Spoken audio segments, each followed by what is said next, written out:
Hello everyone, সবাই কেমন আছো? আজকে একটা নতুন রেসিপি তোমাদের সবার সাথে শেয়ার করছি। আসলে আমি এই রেসিপিটা গোয়াতে ট্রাই করেছিলাম, তাই ভাবলাম কেননা তোমাদের সবার সাথে এই রেসিপিটা একবার শেয়ার করি।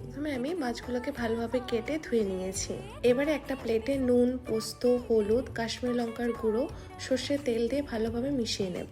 এবারে এক এক করে মাছগুলোকে দিয়ে মাছগুলোর গায়ে ভালোভাবে এই মশলাটা মাখিয়ে নেব। এই রেসিপিটা বানানো কিন্তু একদম সহজ, তবে খেতে কিন্তু একদম ডিলিশিয়াস। যখন আমি এই রেসিপিটাকে ট্রাই করি তখন আমি অবশ্যই ওদের থেকে শুনে এসেছিলাম যে তারা এটা কিভাবে তৈরি করেছিল। মাছগুলোকে ভালোভাবে মাখিয়ে 30 মিনিটের জন্য রেস্টে রেখে দিও। এবারে কড়াইয়ে তেল গরম হয়ে এলে মাছগুলোকে এক এক করে ভালোভাবে লাল লাল করে ভেজে তুলে নেব।